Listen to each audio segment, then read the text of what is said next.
بسم اللہ الرحمن الرحیم۔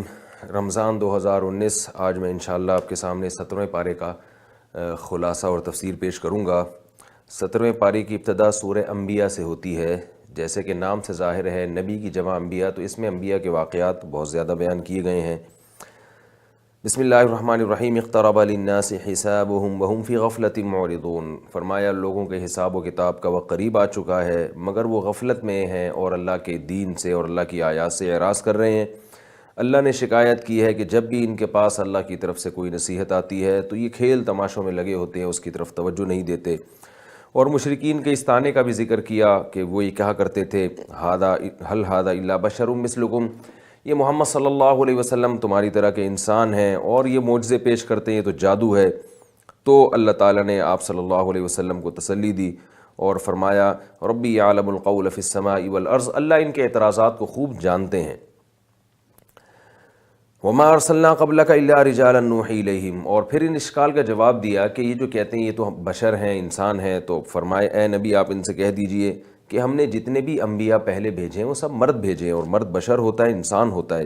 وما جعلناہم جسدا لا یاکلون الطعام، اور ہم نے کسی پیغمبر کو ایسا جسم نہیں دیا کہ جو کھانا نہ کھاتا ہو۔ تو فاسألوا اہل الذکر ان کنتم لا تعلمون، اگر تمہیں علم نہیں ہے تو جاؤ اہل ذکر سے، یعنی اہل کتاب سے پوچھو کہ جتنے بھی پیغمبر آئے ہیں سب انسان آئے ہیں، کھاتے تھے پیتے تھے۔ تو یہ یعنی بشریت اور یہ جو کھانے پینے کے لوازمات ہیں یہ نبوت کے منافی نہیں ہیں۔ فرمایا لو کان فیہما آلہۃ الا اللہ، توحید کے مضمون کو بہت عجیب انداز سے بیان کیا گیا کہ اگر اس کائنات میں اللہ کے سوا بھی معبود ہوتے لفسدتا، نظام برباد ہو جاتا۔ دنیا میں کہیں بھی ایک حاکم کے علاوہ کا تصور نہیں ہے، دو حاکم یا دو بادشاہ یا دو امیر کہیں نہیں ہوا کرتے، حاکم بادشاہ الہ معبود وہ ایک ہی ہوا کرتا ہے۔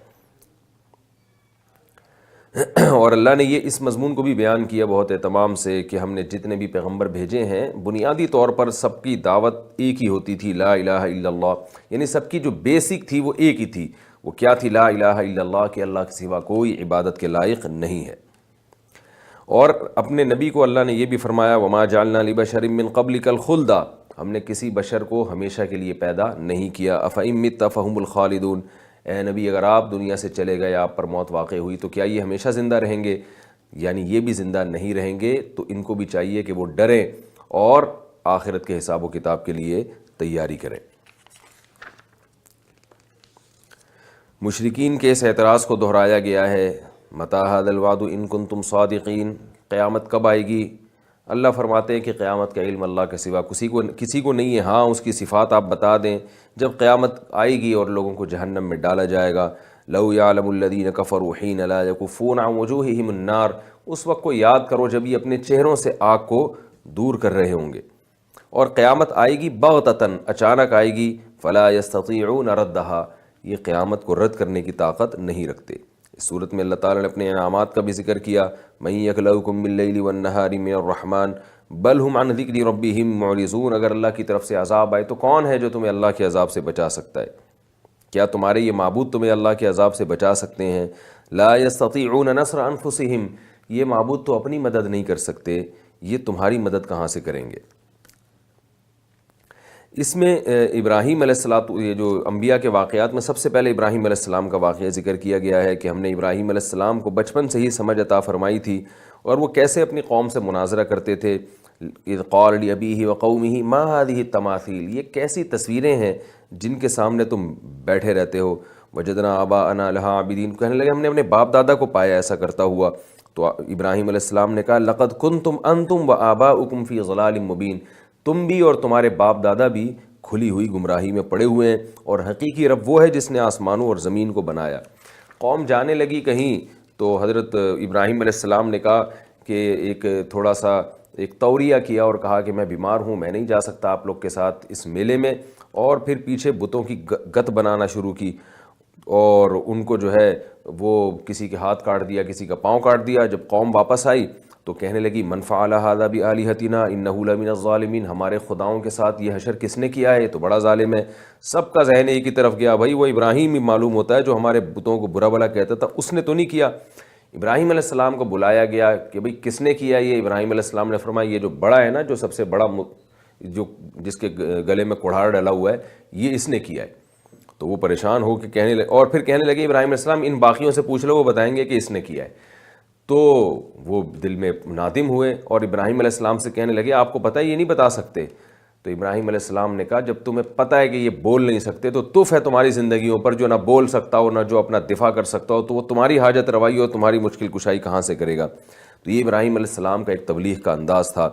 تو کہنے لگے حرقوہ وانصروا آلہتکم، ابراہیم کو جلاؤ اور اپنے خداؤں کی حفاظت کرو اگر تم سچے ہو۔ اللہ فرماتے ہیں ہم نے آگ سے ابراہیم علیہ السلام کو بچا لیا اور آگ کو ٹھنڈا کر دیا، اور ابراہیم علیہ السلام نے پھر ہجرت کی، اور اللہ تعالیٰ نے ابراہیم علیہ السلام کو یعقوب اور اسحاق علیہ السلام بطور ایک تحفے کے دیے، اور اللہ تعالیٰ نے ان تمام لوگوں کو، یعقوب علیہ السلام کو بھی اسحاق علیہ السلام کو بھی امام بنایا اور مقتدی اور رہبر بنایا، جو لوگوں کو نیکی کا حکم کیا کرتے تھے، نماز اور زکوٰۃ کی ادائیگی کا حکم کیا کرتے تھے۔ اور لوط علیہ السلام کا بھی اللہ نے تذکرہ کیا، فرمایا ان کی قوم لڑکوں سے بدفعلی کیا کرتی تھی، ہم نے لوط علیہ السلام کو اس برے عمل سے بھی بچایا اور اس بری قوم سے بھی بچایا۔ نوح علیہ السلام کا بھی اللہ نے تذکرہ کیا کہ جب وہ اپنی قوم سے پریشان ہوئے فاستجبنا لہ، تو ہم نے ان کی دعا کو قبول کیا اور ان کو ہم نے دردناک عذاب سے بچا لیا۔ تو ان واقعات میں یہ توحید کے مضمون کو بھی ثابت کیا جا رہا ہے کہ نوح علیہ السلام نے بھی مصیبت کے وقت ہم کو پکارا تھا۔ وَدَاوُودَ وَسُلَيْمَانَ إِذْ يَحْكُمَانِ فِي الْحَرْثِ إِذْ نَفَشَتْ فِيهِ غَنَمُ الْقَوْمِ وَكُنَّا لِحُكْمِهِمْ شَاهِدِينَ۔ داؤد علیہ السلام اور سلیمان علیہ السلام کا بھی تذکرہ کیا۔ ایک مقدمہ آپ کے پاس آیا تو سلیمان علیہ السلام درست نتیجے پر پہنچے، اور اللہ فرماتے ہیں ہم نے دونوں کو فہم عطا کی تھی، مگر سلیمان علیہ السلام کو اس فیصلے میں، اس کیس میں درست فیصلے کی ہم نے توفیق عطا فرمائی، اور ہم نے داؤد علیہ السلام کے لیے پہاڑوں کو، اور داؤد علیہ السلام کے لیے پہاڑوں کو مسخر کر دیا، اور پہاڑ اور پرندے آپ کے ساتھ مل کر اللہ کا ذکر کیا کرتے تھے، اور ہم نے داؤد علیہ السلام کو زنیں بنانا سکھائیں، اور سلیمان علیہ السلام کے تابع ہم نے ہواؤں کو بنا دیا، اور ہم نے جنات کو ان کے تابع کر دیا جو سمندروں میں غوطے لگا کے مختلف قیمتی پتھر لایا کرتے تھے۔ اور اللہ نے فرمایا ایوب علیہ السلام کا بھی تذکرہ کریں اس کتاب میں۔ ایوب علیہ السلام کو بیماری نے پریشان کیا، بہت عرصہ صبر کیا اور اللہ سے دعائیں مانگی۔ اللہ فرماتے ہم نے آپ کی دعاؤں کو قبول کیا، اور ہم نے آپ کے اہل و عیال بھی آپ کی طرف لوٹا دیے اور بیماری سے بھی نجات عطا کی۔ اسماعیل، ادریس اور ذوالکفل علیہ السلام کا تذکرہ کیا کہ یہ سب صبر کرنے والے لوگ تھے۔ اور اللہ نے ذنون، نون کہتے ہیں مچھلی کو، یونس علیہ السلام کا بھی تذکرہ کیا کہ یونس علیہ السلام اپنی قوم سے ہم سے اجازت لیے بغیر وہاں سے نکلے ہیں، تو مچھلی نے آپ کو نگل لیا۔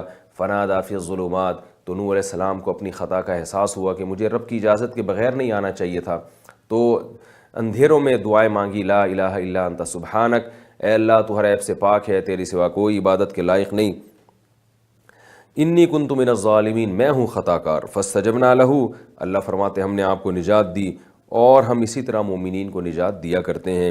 زکریا علیہ السلام کا تذکرہ کہ اولاد نہیں تھی، اللہ سے دعا مانگی، لا تذرنی فردا وانت خیر الوارثین، اے اللہ مجھے اکیلا تنہا نہ رکھ، تو اللہ نے ان کی دعا قبول کی، ان کو یحییٰ علیہ السلام دیے، اور فرمایا انہم کانوا یسارعون فی الخیرات، زکریا علیہ السلام اور آپ کی زوجہ یہ لوگ نیکیوں میں بہت آگے بڑھا کرتے تھے، اور ہمیں رغبت اور خوف سے پکارا کرتے تھے، اور ہم سے ڈرا کرتے تھے۔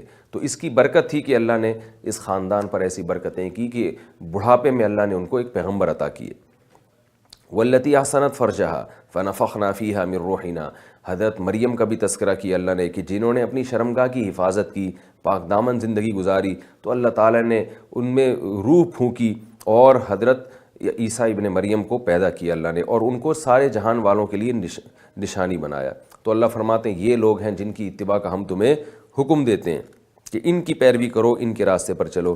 پھر اس صورت کے آخر میں اللہ تعالیٰ نے اہل جنت اور اہل جہنم کے کچھ حالات بیان کیے ہیں کہ ان الذین سبقت لہم من الحسنی اولئک عنہا مبعدون، جو نیک لوگ ہیں جن کے بارے میں یہ اللہ کے علم میں پہلے سے ہے کہ یہ نیکی کی زندگی گزاریں گے، تو وہ جہنم کی آگ سے دور رہیں گے اور اپنی منمانی زندگی میں رہیں گے۔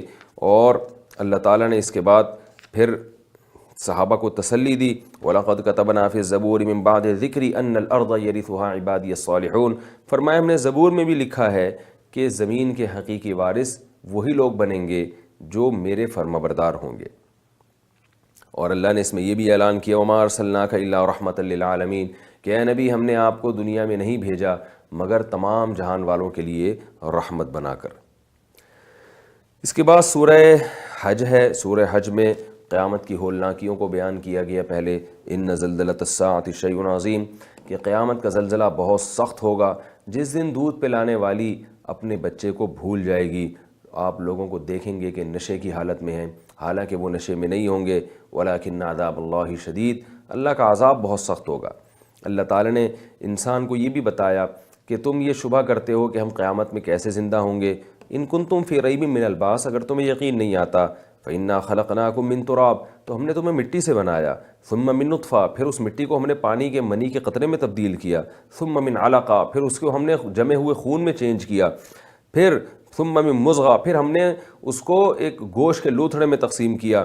تو اس طرح سے مختلف مراحل سے ہم تمہیں گزارتے ہیں، پھر ماں کے رحم میں تم یہ جو ہے یہ قرار پکڑتا ہے، اور ثم نخرجکم طفلا، پھر ہم تمہیں بچہ بنا کے دنیا میں لاتے ہیں۔ تو اتنے سارے پروسیس سے ہم نے گزار دیا، اور پھر تم جوان ہوتے ہو، اور تم میں کچھ ایسے ہیں جو ادھیڑ عمر کو بڑھاپے کو پہنچتے ہیں، اور سب کچھ جاننے کے باوجود بھی سب کچھ بھول جاتے ہیں۔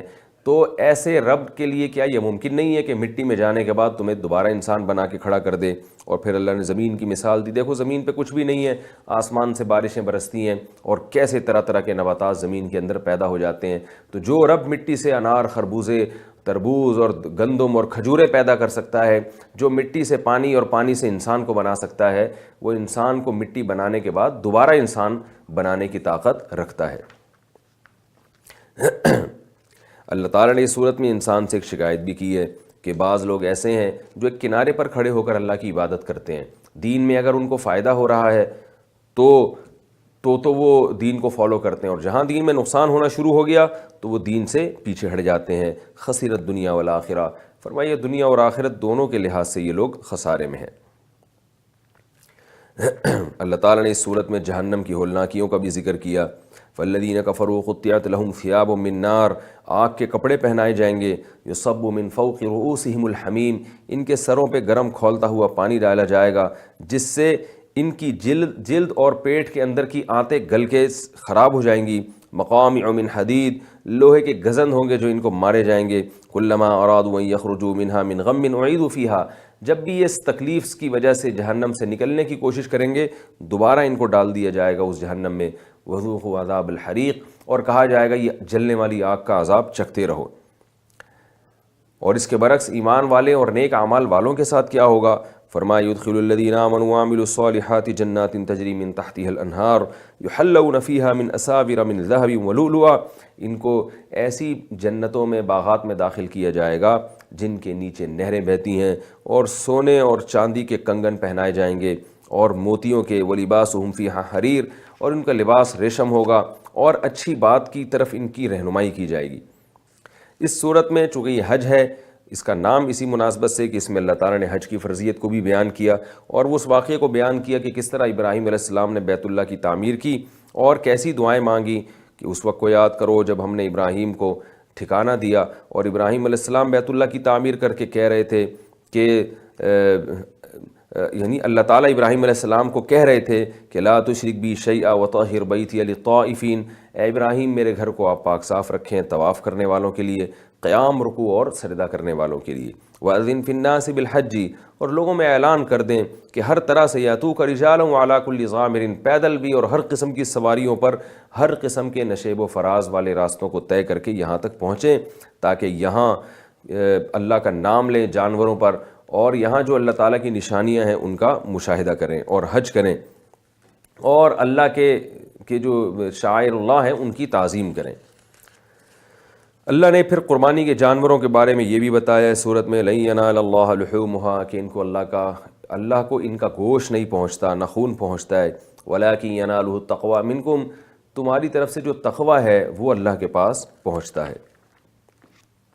اس صورت میں دفاعی جہاد کی بھی اجازت دی گئی کہ اذن للذین یقاتلون بانہم ظلموا، کہ جن سے لڑا جا رہا ہے ان کو بھی لڑنے کی اجازت دی جا رہی ہے، اس لیے کہ ان پر ظلم ہوا ہے، یعنی جو مہاجر صحابہ ہیں ان کو اجازت دی جا رہی ہے کہ تم بھی اپنے دفاع میں لڑ سکتے ہو۔ کیوں کہ اخرجوا من دیارہم بغیر حق، یہ ناحق گھروں سے نکالے گئے ہیں، ان پر ظلم کیا گیا ہے۔ پھر اللہ نے جہاد کی حکمت بیان کی، وَلَوْلَا دَفْعُ اللَّهِ النَّاسَ بَعْضَهُم بِبَعْضٍ لَّهُدِّمَتْ صَوَامِعُ وَبِيعٌ وَصَلَوَاتٌ وَمَسَاجِدُ يُذْكَرُ فِيهَا اسْمُ اللَّهِ كَثِيرًا، کہ اگر اللہ تعالیٰ دنیا میں مومنین پر جہاد فرض نہ کرتے تو دنیا میں کوئی عبادت خانہ بھی یہ سیکولر لوگ باقی نہ چھوڑتے۔ تو اپنے دفاع میں اللہ نے ان کو لڑنے کی اجازت دی ہے تاکہ دنیا میں عبادت خانوں کی بقا ہو اور لوگ اللہ کا نام لیتے رہیں۔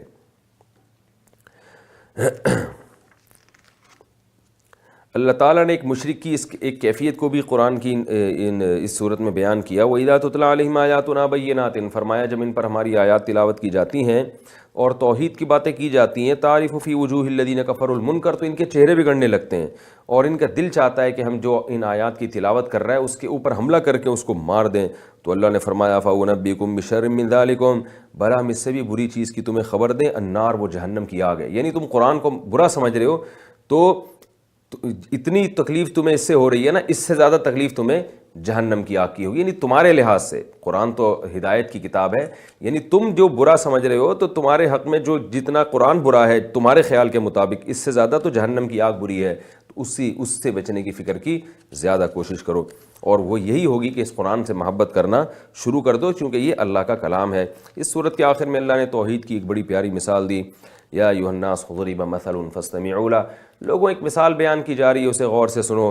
ان الذین تدعون من دون اللہ، کہ اللہ کے سوا تم جن معبودوں کو پکارتے ہو، لن یخلقوا ذبابا، ایک مکھی بھی نہیں پیدا کر سکتے، اور اگر مکھی ان سے کوئی چیز لے کر اڑ جائے تو اسے چھڑا نہیں سکتے۔ تو عبادت کرنے والے بھی کمزور اور جس کی عبادت کی جا رہی ہے وہ بھی کمزور۔ اللہ تعالیٰ سے دعا ہے کہ اللہ تعالیٰ اس بارے میں ہم نے جو کچھ پڑھا سنا، اللہ ہمیں دل و جان سے اسے قبول کرنے اور اس پر عمل کرنے کی توفیق عطا فرمائے۔ وما علینا الا البلاغ۔